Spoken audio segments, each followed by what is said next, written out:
And if you've ever seen a seizure, it's probably one of the most, no, not probably, it is like the most terrifying thing I have ever seen in my life. I saw him have all of his strokes, and that was awful, but this was 100 times worse. And so my son, thankfully, was there. Welcome to Aging in Style, the podcast dedicated to celebrating aging and what it takes to do it well. I'm Lori Williams. I'm a certified senior advisor and senior housing expert.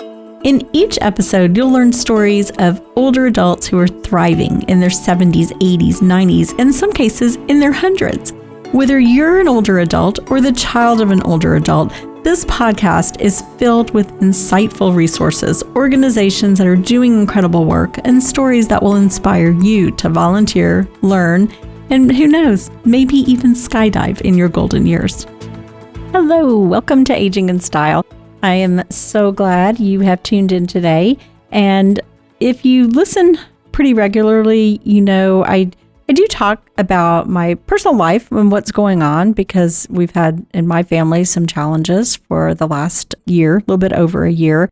And I feel like I could keep it all to myself, but I have learned so much on this journey. Certainly not a journey that I want to be on or would want anyone to have to experience. But I feel like the things that I learn, I just feel very compelled to share them with others in hopes that if you're ever in a similar situation that, maybe you'll remember something that I talked about and it will help you.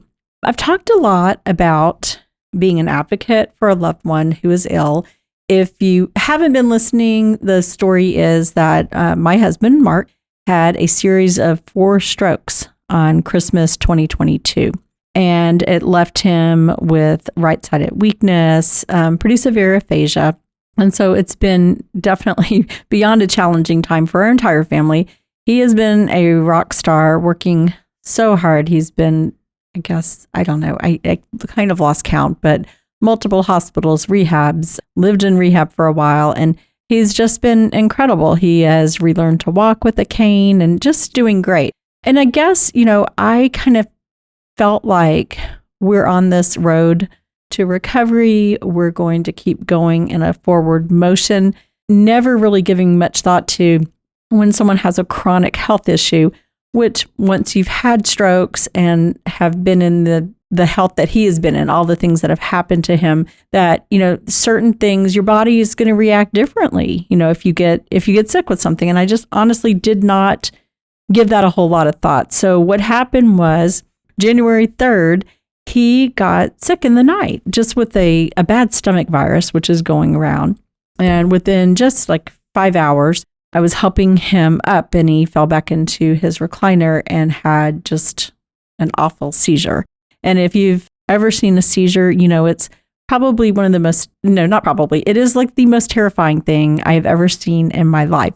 I saw him have all of his strokes and that was awful, but this was 100 times worse. And so my son, thankfully, was there.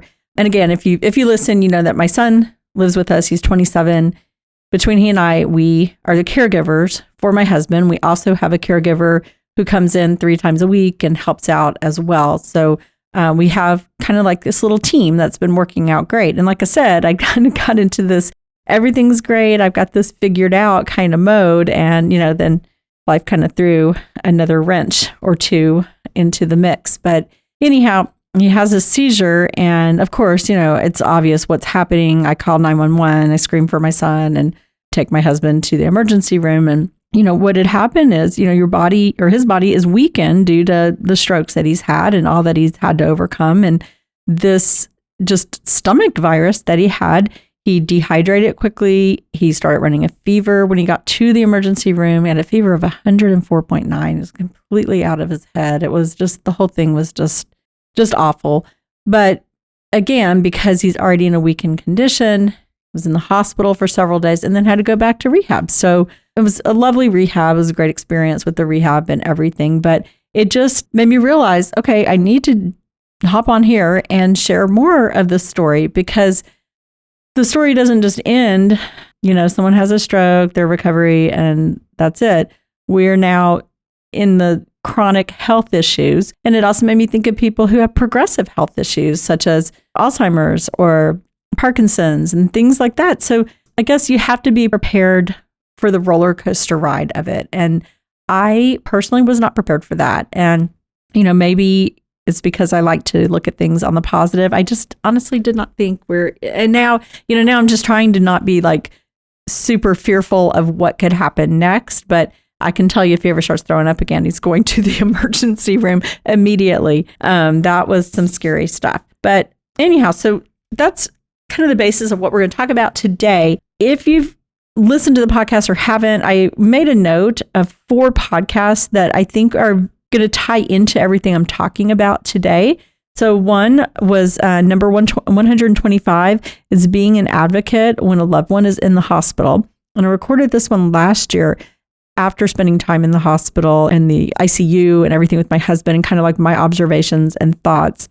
Then I have 147, which is caregiver burnout, 155, which is the caregiver perspective, and 156, which is tips for choosing a caregiver. I think all these will kind of work well, and we'll have them listed in the show notes. My producer, Anna, who is wonderful, will go ahead and do that, I'm sure. So I think all of these tie together with what I'm going to talk about today.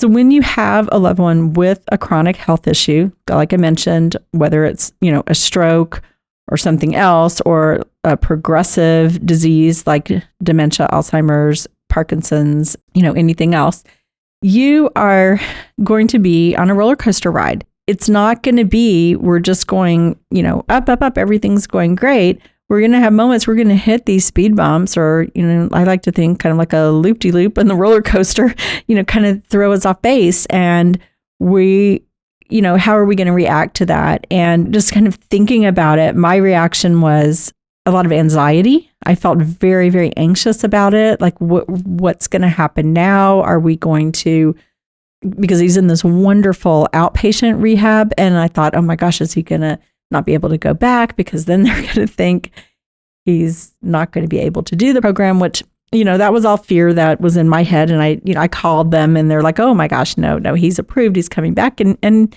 he's actually back there now. So things are working out.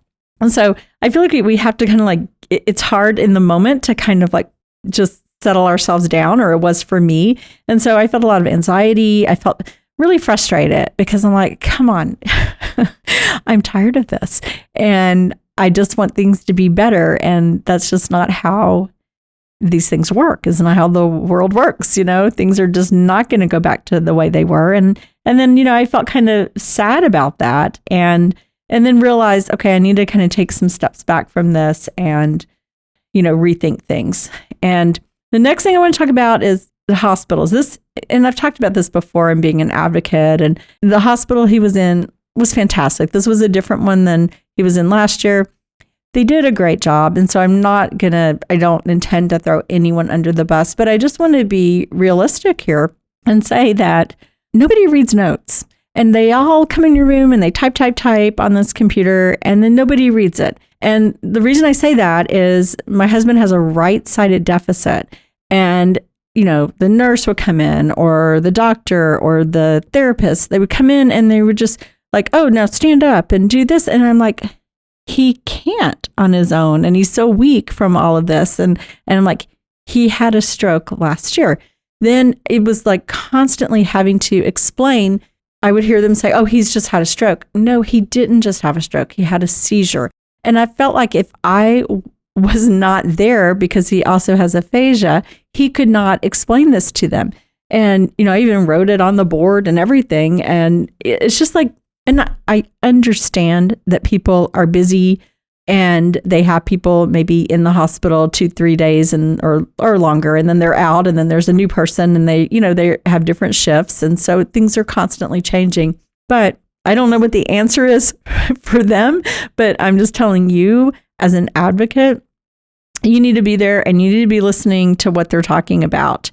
Another thing that I was so glad I did and have now learned from that, I was told to always have a list of medications up on your refrigerator. And I know that they have oh gosh, I forgot what they're called, but there's something you can get, like I think from the fire department, where you have like all the medications.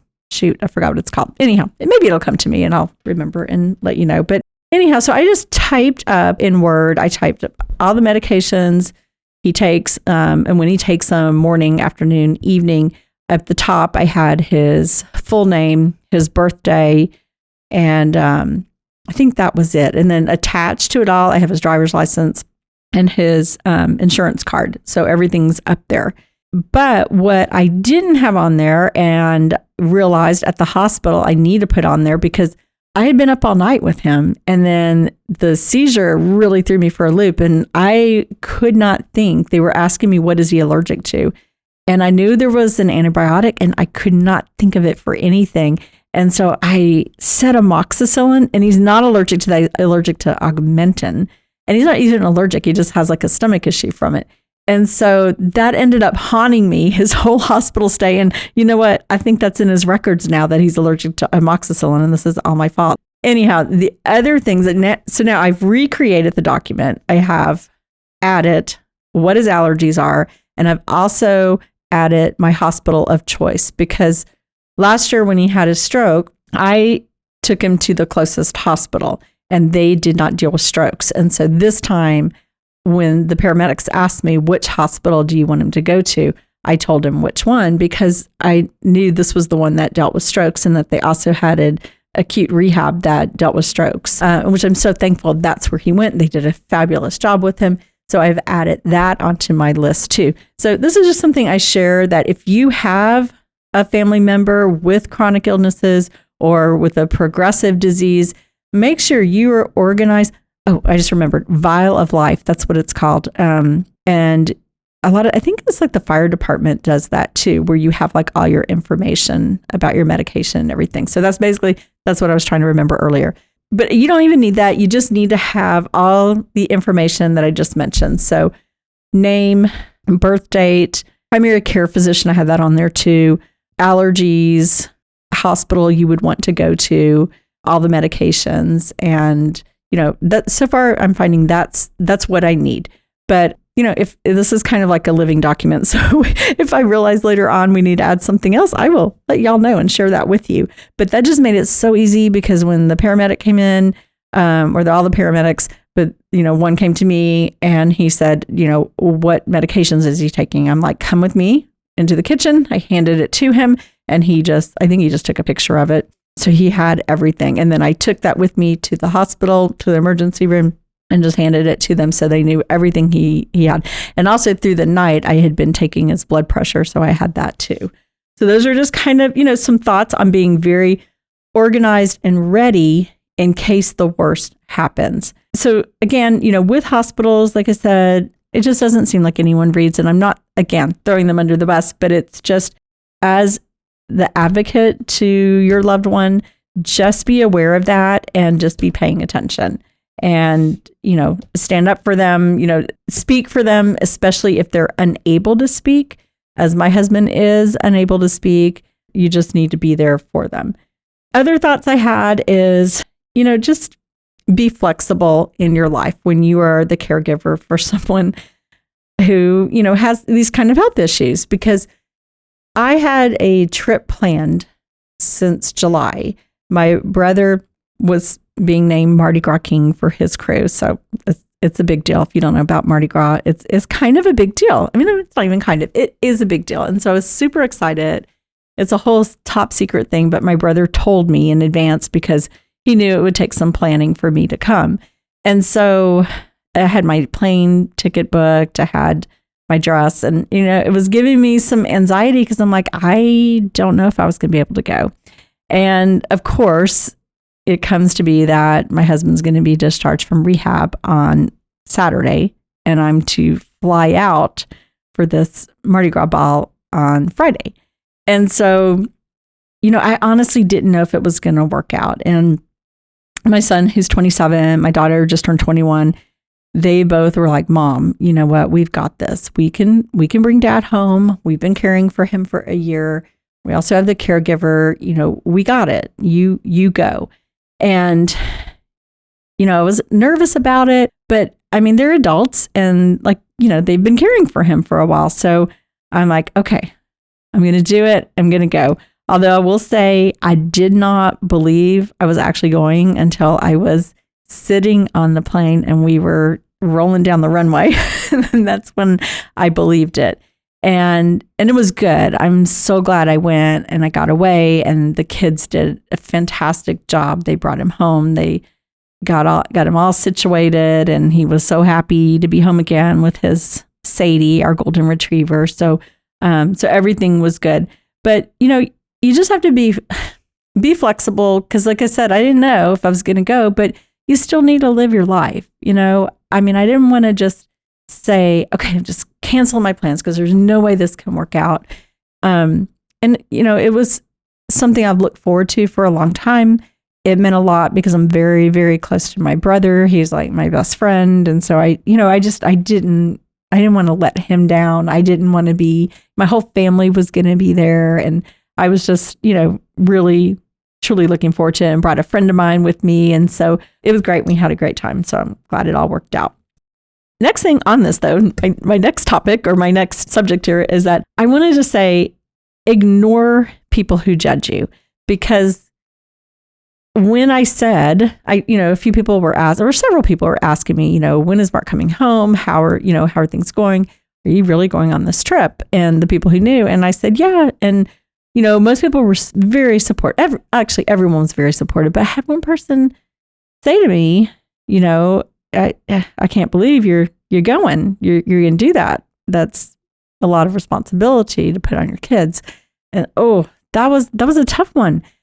And I'm usually really good about not caring what other people say, but that one got me, because I think, when you are the caregiver for someone you love, you just naturally have a lot of guilt that kind of goes with it. Maybe you don't realize it, but you just feel guilt because you have this huge responsibility. And it just got me. And I was like, gosh, I don't know if I can go. And, I said to my son, this was said to me, does it feel like too much responsibility for you? Do you think you can do it? And he's like, Mom, he looked at me like I was insane. He's like, Mom, go. I'm fine. I've got this. And so I did. Obviously, like I said, I went, but that stayed with me longer than it should have. And I wish I had just let it go. So what I'm trying to say to y'all is just ignore people who judge you. They're not walking in your shoes every day.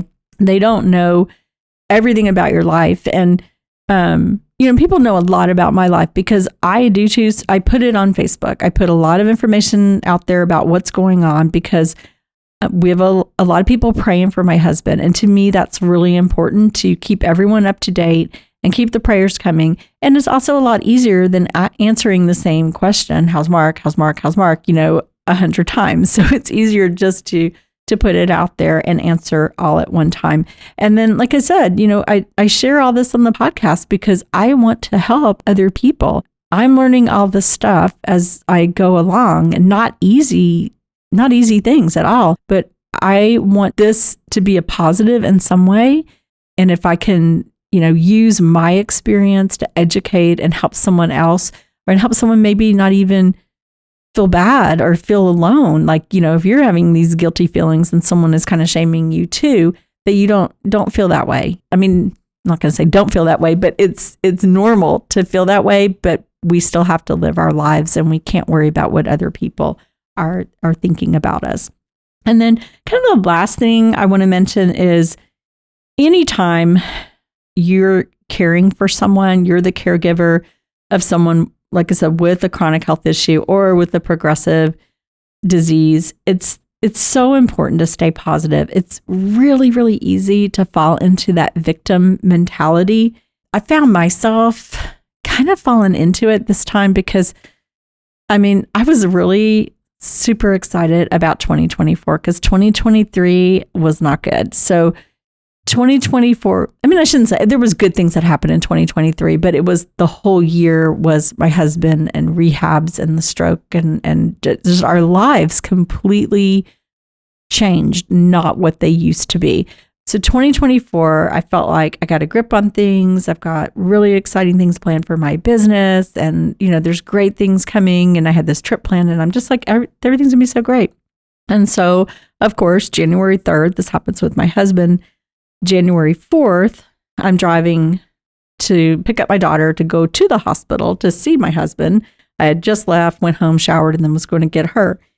And I have this van that I bought only 6 months ago because I need the van to, get my husband around, the wheelchair and everything. And if you follow along, I'm very bitter, or have been very bitter about having to drive a minivan.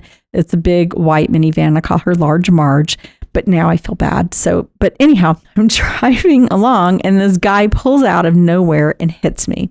And I couldn't believe it. I'm like, my husband went to the emergency room yesterday. I'm going to get my daughter to go up to the hospital and she's on the phone when I get hit. And apparently I scream, but I wasn't scared. I screamed because I was so mad.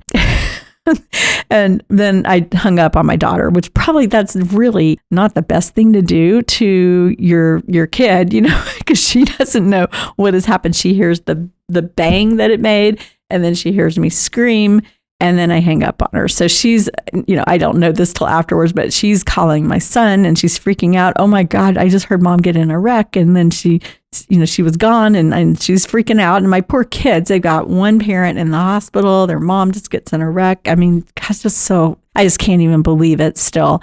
Luckily, the guy took full responsibility and there was another super nice man came over later. He had witnessed it, gave me his information, called the police and standing on the side of the road and the hospital calls. So they're talking rehab and I'm on the phone talking rehab with them. And then they're like, where are you? It sounds like you're on the side of the road. It's so loud. I'm like, I'm on the side of the road. I just had a car accident. And of course they're like, are you kidding me?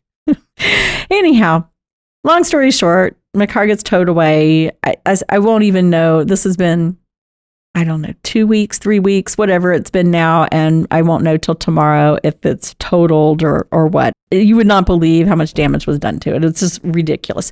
But on the positive side, I was not injured. The guy who hit me was not injured. So that is the blessing of it. And that's good.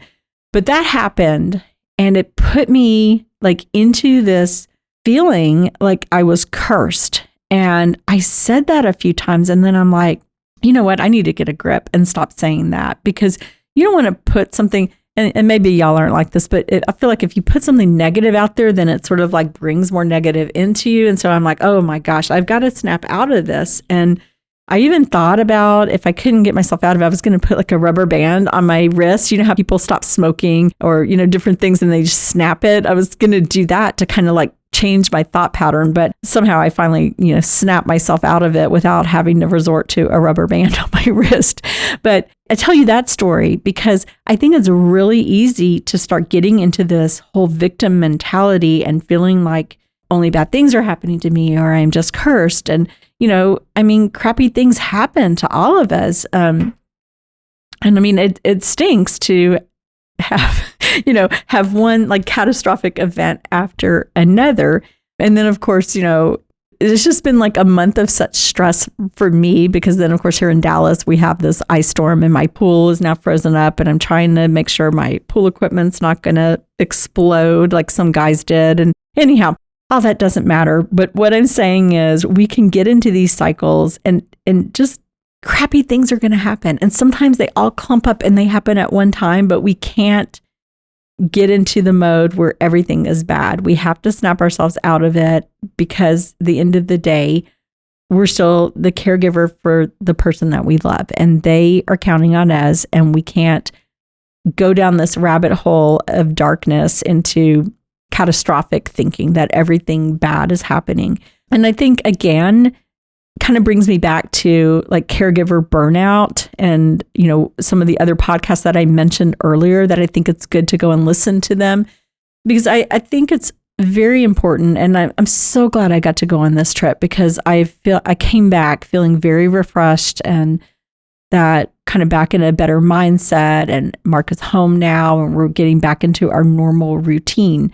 But it's hard to every day be the caregiver for someone. It's a lot on you and it can affect health, and I feel like it can affect your health even more if you're always like in a victim mentality. So work on mindset, as hard as it is. And believe me, I had a hard time pulling myself out this time, probably the hardest I ever had. But, I feel myself again and feel positive, and we're just going to carry on.